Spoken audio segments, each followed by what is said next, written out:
beneen jéego ci ay activité am LBA ànd ci nag ak ñi nga xamante ne ñoom ñoo di UNCDF ñuy wéyal formation yi nga xamante ne ñu ngi koy jëmal ci wàllu éducation financière ci alxamis ji yam ak juróom-ñeenti fan ci weeru septembre 2021 département bu Podor moo dalal activité boobee moom mi nga xamante ni nag moom moo jëm ci wàllu doxal li nga xamante ni moom moo di wàllu agriculture Massayer Diop moom moo di chef de réseau zone nord bu banque agricole. mën naa ne sax ñoo ngi ci juróom-ñeelu jéego.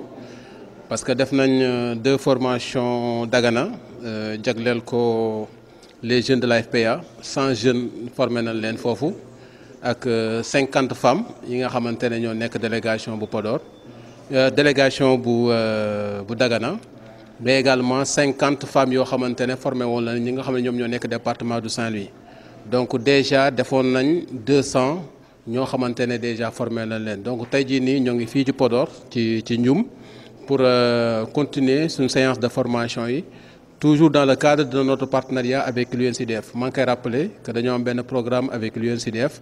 programme bi mooy c'est un projet qui vise à accélérer l'utilisation des services financiers digitaux donc moo tax ñu ñëw fii bi ñu fi ñëwee tey on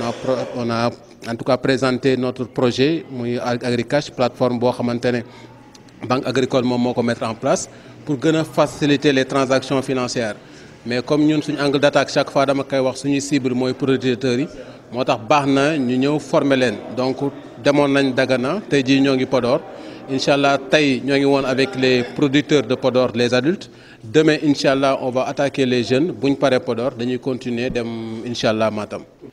AgriCash di lu bees loo xamante ne dafa jëm ci wàllu xarala yu yees yi loolee nag LBA ak UNCDF fas yéene rek gën ko leeral ak yaatal ko ci ñi nga xamante ne ñoom ñoo di producteurs yi nga xamante ne la ca ëpp sax ay mag lañu. c'est vrai que jeunes yi am nañ ci solo trop parce que bu ñu waxee xarala yu bees yi jeunes yi moo tax mais comme ñun suñu producteurs yi ci bëri aussi dañoo nekk ay vieux si tu veux ñoom aussi duñ leen bàyyi. donc moo tax bi leen expliquer ne leen même bu ngeen comprendre lul ñu fàttaliku ne projet bi ñu koy déroulé jëloon noonu ay jeunes ici au niveau de Ndioum ñoo xamante ne ñoom ñoon enrôlé producteurs yi pour ñu mën a kii plateforme bi. boo dee xool bi ñu paree ci plateforme bi également def nañ ci benn formation en éducation financière parce que nit ki aussi boo ko dee financé il faut nga jàngat ko ci ni nga xamante ne moom la ñuy utiliser xaalis bi. moo tax éducation financière bi tey jii da leen di mën a permettre ñu defar li nga xam ne mooy budget la budgétisation muy lu am solo nan la ñuy présenter un compte d'exploitation professionnelle mooy également loo xamante lu am solo la gestion de trésorerie parce que comme ñoom aussi dañu am des journaux de caisse ak ay banques baax na ñoom ñu xam na lañ koy enregistrer nga xamante ne suba keneen bu fi ñëwoon du leen mën a nax te aussi jàngal nañ leen comment emprunter sagement parce que aussi nit ki du nu neex rek la koy leb parce que li ñu bañ mooy ñoom bu ñu demee ci institution financière yi ñu mën leen a poser question yoo xamante ne ñoom dañ ci am problème wala ñu leen wax yoo xam ne duñ ko xam donc dañ leen di wax lan moo tax nga war a emprunter booy emprunter fan ngay jaar yan condition nga war a accepter ak li nga xamante ne waru ko accepter ak kañ nga war a emprunter donc loolu muy formation boo xamante ne bëriwul li ko nit ñi di gis. d'ailleurs ci partage bi ma defoon maa ngi gis benn jeune vraiment def ci benn appréciation bu rafet mooy waa jeune FPA yi ne c'est dans la première fois au niveau de la vallée du fleuve Sénégal ñu def fi benn formation en éducation financière et incha allah on va continuer dans la même lancée. xalaat yi ak jiixi jaaxa yi jëmoon ci wàllu sécurité produit bi nga xamante ni moom moo di AgriCash loolee ki nga xamante ni moom moo di chef de réseau zone nord delluwaat na ci ay leeral ak it di xamle accompagnement bi nga xamante ni moom moo nekk ci wàllu sécurité produit boobule. bu baax a baax te di rappeler que formation bi ñu koy def également dañoo am benn appui suñu direction générale pôle AgriCash bi tey dañoo ñëw jàppale ñu. parce que aussi ñun mën nañoo def la vulgarisation du produit mais tout ce qui est technique ñoom ñoo ñu gën a placé pour mën ko répondre boo xoolee bi ñu commencé formation bi ñoom ñoo ñëkk a def seen présentation expliquer te aussi gis nga question yi nga xamante ne producteurs yi posé nañ ko par rapport à la sécurité te gis nga également réponse yi ñu leen ci tegal ba ñoom ci seen bopp dal na seen xel ñoom ci seen bopp ñooy commencé sax naan AgriCash bi que dafa mel ne moo gën sax produit yi fi mënoon a nekk parce que sécurité bi nga xamante ne ñun liggéey nañ ci ak li nga xamante ne def nañ ko pour mën a faciliter également utilisation bi waaw. ca seen wàllu ñoom ñi nga xamante ne ñoom ñoo di récipiendaires yi Alioune Ndiaye moom moo wax ci seen tur di rafetlu nag formation bi nga xamante ne LBA ak UNCDF indil nañ leen ko te it jàpp rek ni loolee dafay gën a wéy rek ci di leen jàppale ci wàllu développement agricole ak produit bi nga xamante ni moom moo di AgriCash. yokk ñu indil tey formation bi yokk nañu yeewu ci lépp la nga xam ne ñoo ngi doon dugg ci yeneen banques yi gis nañu lu gën yokk doy ba nga xam ne ci li noo jàpp. Agricash encore ci yokk nekkati ci ñun yokkati ba nga xam ni information ba nga xam ne bu ñu koy indee daf lu neex moo tax ñu gënoon ci de laaj ndax seet nañu dugam yokkati la encore bari na ci la nga xam ne xamuñu ci woon te xam nañ ko ci te loolu dañ tax ñu gën ci yokk suuf. dañu wàññi suñu coono yëpp ndax déplacement yi ñu doon def yu bari dootuñu ko def foo toll fekkee agence ma nga fa dañ tax nga dem joxe fa sa xaalis te xaalis tey fu ñu toll jamono bi du nekk la ngay def ci poste boo amee fa nga xam ne boo jógee rek mën ko jot boo jógee mën ko yóbbante dafa ñu arrangé. ba tey nag ci ay kàddoom muy xamle rek ni jëfandikoo produit bu ni mel dina tax ñu gën a yaxanal seenu jot waaye nag dina gën a sécuriser li nga xamante ni moom moo di seen wàllu koom. waaw ñun béykat lañu parce que même lu ma wax ni sax ni fekkee ñun noo ngi bëgg a fay suñu wàllu crédit bu ñu leboon xam nga dañu daan jox lu koy dajale par pàcc bu mu nekk la xaw takku nu sogom de avancé dañu fi bu ñu amee di ko dugal suñu compte fekk am na ku nekk suñu wet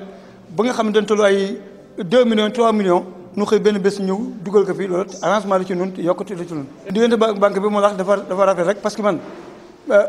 bi mu fi commencé booba temps fekk na fi sekk dellu si fekk fi sow fekk fi ñaari gay yi jóob mi sogum di ñëw ak ndaw ba njaay mi fi ñëw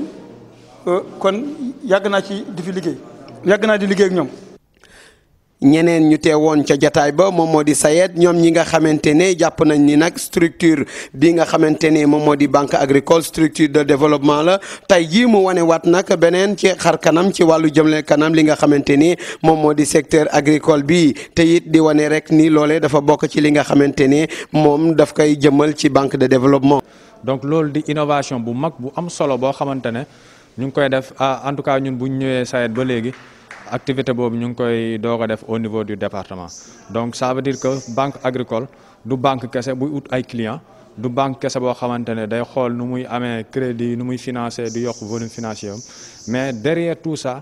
banque de développement bu doon tax ñuy wax banque agricole dafa mel ni tey mu ngi tàmmale activité yooyu ça veut dire que client bi bu xamee nan la mën a gérer crédit am bu xamee nan la mën a gérer tout ce qui est finance donc loolu dafay am solo mu xam nan lay jëlee crédit kañ lay jël crédit nu mu koy utiliser ak nu muy rembourser donc loolu noonu lu am solo la donc je pense que ni formation bi bu am solo la donc lii nii lu ñu war a multiplier la te ñi ñu former fii tey tamit te leaders yi ñoo fi nekk ce sont des leaders producteurs donc avec la SAED tout le dispositif de la délégation de Podor conseillers yi ñu ngi fi également donc xam naa lii dañ ko war a multiplier au niveau même GIE pour que nit ñi gën a mën a comprendre importance bu LBA di def. ba tey ci seenu kaddu ñoom ñooñee waa SAED ñuy xamle rek ni seen relation ak LBA dafa di partenariat bu naturel loolu nag daf li koy gën a wéral moom moo di objectif bi nga xamante ne ñoom ñaar ñoo ko bokk te it moom moo di jëmale mbay mi kanam fas yéene ci lëkkaloo ak ñi nga xamante ni moom moo di producteurs yi. yaakaar naa neexatul trait d'union sax pratiquement même structure la parce que partenariat LBA ak SAED donc producteur bi donc partenariat tripartite la. donc producteurs yi c'est des partenaires yoo xamante ne dañuy liggéey ak SAED di liggéey ak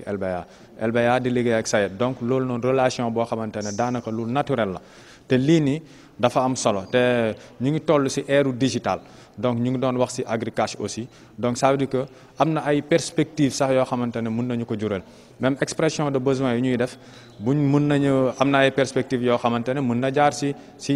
plateforme yu demee noonu donc lii nii am nañ en tout cas yaakaar boo xamante ne bu ñu développer stratégie yi nii lu mën a faciliter liggéey bi la mën na faciliter octroi crédit bi mais également mën na faciliter recouvrement bi même le suivi également dafay mën a baax au niveau SAED au niveau LBA mais aussi au niveau des producteurs